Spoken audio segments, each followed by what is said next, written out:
China spent decades telling families to have fewer children. Now it's trying to reverse that decision, and the demographic bill is coming due. You know that moment when the kettle's screaming, the sink is piled high, and your phone won't stop buzzing with one more thing? That's the clean version. The real story behind China's one-child policy is messier, harsher, and a lot less tidy. It was a massive effort to control family size, and the effects are still with us. The first thing to understand is that one-child policy is shorthand. It was enforced nationwide from 1980, yes, but not as one neat rule that hit every family the same way.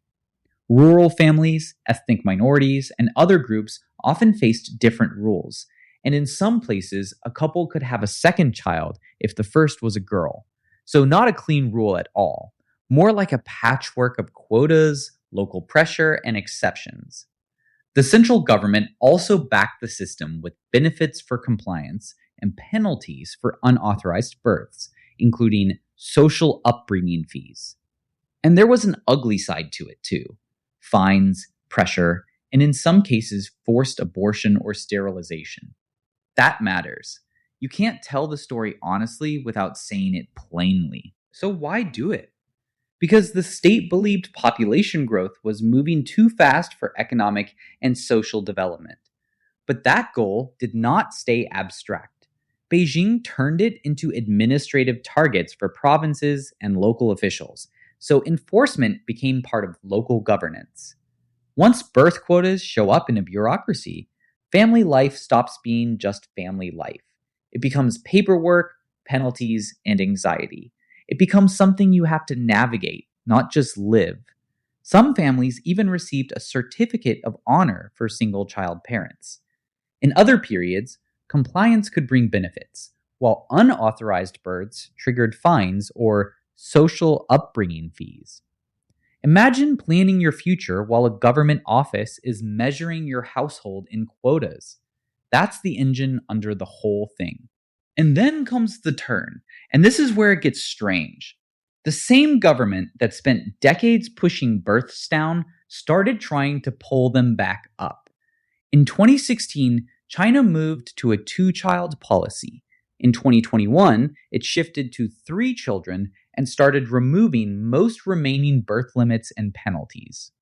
The message changed from fewer to more. Not subtle, not even close. And the reason is easy to see now. China's aging population is putting pressure on pensions, healthcare, and the workforce. So what is China doing now? Not just loosening the rules. It's trying to make having a child less expensive and less punishing. Cash subsidies, tax deductions, longer maternity leave, childcare expansion, housing support, labor protections, cash tax breaks, leave, childcare, housing, the whole toolkit. Some local governments are adding extra help on top of that because apparently having babies now requires a support package. And that's the point.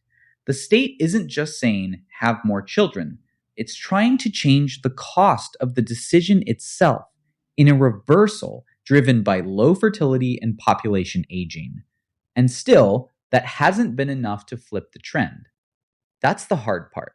Fertility hasn't bounced back the way officials hoped because policy is only one piece of the puzzle. There's rent, school pressure, high housing and education costs, delayed marriage, and the shrinking number of women of childbearing age. If you've ever looked at your budget and thought, I barely have room for my life as it is, you already understand the problem. You can change a rule in a year. You cannot change a generation in a year. That, to me, is the part worth sitting with. This isn't just a China story about a policy that ended. It's a story about how a government can shape family life for decades, then spend years trying to undo the shape it made, and still run into the stubborn reality of people's actual lives. Family policy sounds abstract until it lands in a daycare bill, a pension system, a classroom, or your own rent. Then it isn't abstract at all. It's just life.